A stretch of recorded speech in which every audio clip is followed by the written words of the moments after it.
आज daughters day है, यानी बेटियों का दिन। साथ ही महज कुछ दिन पहले भारत की लोकसभा में नारी शक्ति वंदन विधेयक पेश हुआ। नया कानून बना है कि अब देश के सारी विधायी सदनों यानी कि राज्यसभा, लोकसभा, विधानसभा और विधान परिषदों में महिलाओं को रिजर्वेशन रहेगा। ऐसे में आज इस विषय पे हमारे साथ बात करने के लिए मौजूद हैं सिरोही के पूर्व जिला प्रमुख श्रीमती पायल परसरामपुरिया।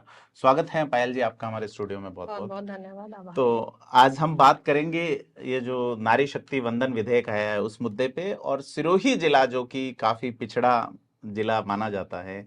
जालोर सिरोही दोनों जिले जो है फीमेल लिटरेसी में और ओवरऑल लिटरेसी में सबसे पिछड़े जिले हैं। इन तमाम बिंदुओं पे बात हम करेंगे।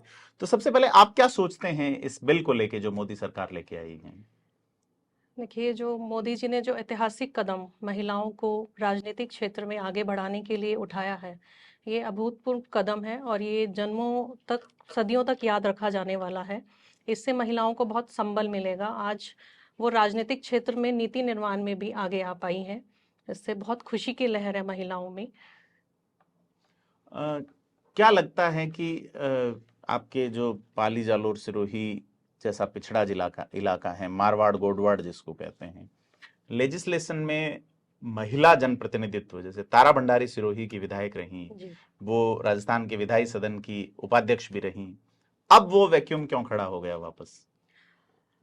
देखिए, लिटरेसी की वजह से जो है, आपने सही कहा कि सिरोही, जालोर, पाली ये शिक्षा के क्षेत्र में बहुत पीछे हैं। अगर विशेषकर बात करें महिलाओं की, तो वो सिर्फ घर तक ही सीमित रह गई हैं, उससे जी बाहर वो नहीं निकली। एजुकेशन का जो स्ट्रक्चर है वो इतना बेहतर नहीं है, और जो जागृति होनी चाहिए माँ बाप में, समाज में, वो भी बहुत कम है। जी तो इस वजह से जो बीच का जो वैक्यूम आया, जब तारा जी हमारी जो वरिष्ठ हैं, जब वो एमएलए थी, उनके जाने के बाद बीच में जो वैक्यूम आया, ये बहुत लंबे समय तक वैक्यूम रहा है। तो अब क्या लगता है कि क्या कोई महिला उन पिछड़े इलाकों से विधायी सदन में पहुंचे? क्योंकि जालोर सिरोही से एमपी भी रह चुकी हैं श्रीमती सुशीला बंगारू 2004 से 2009 के बीच, और उसके बाद अब कंप्लीटली वैक्यूम है पिछले 15-16 साल से कि कोई महिला जनप्रतिनिधि जो है वो सिरोही जिले से 13 से 18, अमृता मेघवाल जरूर जालोर से जी, एमएलए रही हैं। तो क्या लगता है आपको फुलफिलमेंट के लिए क्या होना चाहिए? बिल्कुल, निश्चित रूप से महिलाओं को आगे आना चाहिए। हम देख रहे हैं कि हर क्षेत्र पे महिलाएं बहुत अच्छा काम कर रही हैं। जी आप शिक्षा के क्षेत्र में देख लीजिए, आप अगर हम बात करें, अ, हमारी बहन बेटियां हर क्षेत्र में काम कर रही हैं, आगे बढ़ रही हैं। आज एक पायलट बेटी बन गई है, आज सेना में भी, बॉर्डर पे भी बेटी खड़ी है हमारी। आज आईएएस, आईपीएस हर क्षेत्र में बेटियां खूब आगे बढ़ी हैं, खूब नाम रोशन किए हैं। तो राजनीतिक क्षेत्र भी अगर उनको अच्छा प्लेटफॉर्म मिले, अच्छी अगर उनको सपोर्ट मिले, तो वो निश्चित रूप से बहुत अच्छा काम करेंगी और बहुत आगे बढ़ेंगी। आप उनका कार्यकाल देख लीजिए, बहुत अच्छा रहा, और वो सबको साथ लेके चली। हर समाज, हर वर्ग ने उनको सपोर्ट किया, साथ दिया। जी तो आज भी अगर महिलाओं को स्पेस मिलता है, आज उनको अगर जगह मिलती है, तो निश्चित रूप से। और इसका एक जो सबसे प्लस पॉइंट रहेगा, महिला डायरेक्ट, एक महिला से जितना अच्छे से गांव की जुड़ सकती है, जी उतना पुरुषों से नहीं जुड़ सकती। जी तो अगर एक महिला आती है इन क्षेत्रों से आगे, तो जी महिलाओं का वोट बैंक भी बहुत बढ़ेगा। आप जिस जिले से हैं, सिरोही जिले से, वहां आदिवासी इलाकों में महिला प्रधान समाज है, महिला मुखिया होती है घर की। तो अब परिवार में वहां महिला मुखिया है लेकिन लेजिस्लेशन में नहीं पहुंच पा रही हैं, ये एक चीज देखने को मिलती है। साथ ही आप जिला प्रमुख वहां पे रहे हैं 2015 से 20। जी, तो क्या आपने महसूस किया वहां की बेसिक प्रॉब्लम्स और किस तरह से? देखिए, जो बेसिक जो वहाँ पे कमी है, कम्युनिकेशन की बहुत बड़ी कमी है। जी मैंने उस फील्ड में, आदिवासी क्षेत्र में बहुत काम किया है। महिलाओं से, बेटियों से जुड़ी, तो वो अपनी बात को व्यक्त नहीं कर पाती, जी उसको दूसरों तक पहुंचा नहीं पाती। उनमें, उनके मन में बहुत कुछ होता है, उनमें बहुत प्रतिभा है, ऐसा नहीं है प्रतिभा की कमी नहीं है, लेकिन वो अपने आप को व्यक्त नहीं कर पाती, जी अपने आप को बोल नहीं सकती, वो एक्सप्रेस नहीं कर सकती। तो उसको लेके मैंने एक कार्यक्रम भी शुरू किया था, पायल सखी करके। जी और वहाँ पे आदिवासी बच्चियों को मैंने ग्रूमिंग करी, उनको किस तरह से अपनी बात को व्यक्त करना चाहिए, उनकी पर्सनैलिटी ग्रूमिंग, उसकी डेवलपमेंट को लेके काम किया है। तो नो डाउट बहुत प्रतिभा है, जरूरत है तो सिर्फ उसको ये निखारने पायल की। सखी जो प्रोग्राम क्या था ये देखिए, बेसिकली? बेसिकली ये प्रोग्राम था, स्कूल गोइंग जो हमारी बच्चियां हैं, जी उनमें प्रतिभा की कहीं कोई कमी नहीं है, वो बहुत ब्राइट और बहुत ब्रिलियंट बच्चियां हैं, लेकिन वो जो एक चीज मैं स्कूल्स में जाती थी, गांव में जाती, मैंने देखा कि वो अपने आप को एक्सप्रेस नहीं कर पाती, अपनी फीलिंग्स को, अपनी जी बात को, जी अपने तकलीफ को किसी भी तरह से वो एक्सप्रेस करने में बहुत पीछे हैं, जी घबराती हैं, डरती हैं। अगर आप उनसे उनका नाम भी पूछेंगे तो उनकी आंखें झुकी हुई मिलेंगी पीछे, उनके कदम पीछे की तरफ जाते हैं। कॉन्फिडेंट नहीं फील। कॉन्फिडेंट, उनमें कॉन्फिडेंस की बहुत बड़ी कमी है। जी तो उसको ग्रूम करने के लिए, उनको आगे लाने के लिए, उनको शाइन करने के लिए मैंने एक प्रोग्राम शुरू किया था, पायल सखी करके, जो गांव गांव चलाया। स्पेशली जो ट्राइबल बेल्ट्स है उनमें मैंने स्कूल्स में आफ्टर स्कूल्स क्लासेस दी, उनको टीचर्स दी, खेल खेल में उनको बहुत कुछ सिखाया, उनमें क्या चीज़ें हैं अच्छी उनको बाहर लाके उनको बताने की कोशिश करी, उनको सिखाया, जी। और इसका एक बहुत अच्छा रिजल्ट निकल के आया। कई लड़कियां बताते हैं उसमें से सरपंच बनी हैं, कई लोग बिल्कुल। हैं। तो एक और सवाल था कि हेल्थ मेजरमेंट से अगर देखें अपन, नेशनल फैमिली हेल्थ सर्वे या डिस्ट्रिक्ट लेवल हाउस होल्ड सर्वे देखें, उसमें भी जिला बहुत पिछड़ा हुआ है सिरोही, और खास करके महिलाओं वाले मामले में हेल्थ इंडिकेटर या मेडिकल फैसिलिटीज नजर नहीं आती। जी, सिरोही जिला एस्पिरेशनल, जो राजस्थान की 5 एस्पिरेशनल डिस्ट्रिक्ट्स है उनमें सिरोही हमारा इंक्लूड है। जी और ये हम लोग के लिए कोई अच्छी खबर नहीं है। हमें इन सब फील्ड्स में बहुत मेहनत करने की आवश्यकता है। जो दूर दराज के एरियाज हैं जी जी वहाँ पर अभी भी जो बेसिक फैसिलिटीज़ हैं, मेडिकल फैसिलिटीज़, वो भी प्रोवाइड नहीं हो पा रही है। मैंने मेरे जिला प्रमुख के कार्यकाल में इन चीज़ों को बहुत ज़्यादा अनुभव किया। तो अभी फिर 2020 के बाद हमारी एक संस्था चलती है मेरे लेट फादर इन लॉ के नाम से, जी विनोद परसरामपुरिया सेवा संस्थान। जी तो उसमें फिर हम लोगों ने डिसाइड किया मिलके, कमेटी ने, कि हम इन आदिवासी क्षेत्र में जी एक एम्बुलेंस कम मेडिकल वैन, जिसको आरोग्य यान का कहते हैं, जो मोदी जी ने लॉन्च भी किया था, आरोग्य यान करके, तो जी। उसी कॉन्सेप्ट पे हमने एक आरोग्य यान वैन लेकर आए। इंडिविजुअल एफर्ट पे या गवर्नमेंट के सपोर्ट? नहीं, इंडिविजुअल एफर्ट्स पे। मतलब एक आपका जी, ट्रस्ट जो है ट्रस्ट है जो, उससे लेकर आए। उसमें doctor, free medicine, free consultant और कंपाउंडर, और एक 3 लोगों की टीम जाती है गांव गांव। एक पूरा रूट चार्ट बना हुआ है उसका। जी तो रूट चार्ट के अकॉर्डिंग हर रोज एक गांव को आदिवासी ट्राइबल बेल्ट के कवर करती है, जहां सराउंडिंग 100 किलोमीटर्स अगर आप उसको मेजर करेंगे जी तो उनको कोई फैसिलिटी नहीं है। अगर सब सेंटर की भी बात की जाए तो वो भी वहाँ उपलब्ध नहीं है। और कुछ दिन पहले ये अखबारों की सुर्खियां भी बनी थी कि अभी 10-15 दिन पहले, कि पूरा ट्राइबल बेल्ट में कोई सब सेंटर तक नहीं है, एएनएम है या कोई भी उन्होंने लगा रखा है तो वो वहाँ तक जाता ही नहीं है, बंद पड़े हैं, ताले लगे हुए हैं। जी और उसमें इतने क्रिटिकल केस आते हैं कि देख के आंखों से आंसू निकल आते हैं। जी।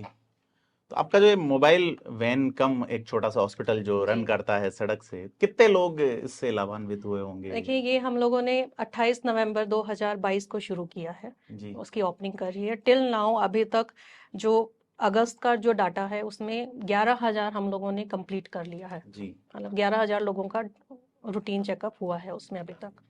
और उसमें कई सीवियर केसेस भी आए हैं तो उनको आगे हमने रेफर किया है, कुछ आबू रोड, कुछ पालनपुर, अहमदाबाद, उधर उनको रेफर भी किया है, जो सीरियस क्रिटिकल जो केसेस थे उनको।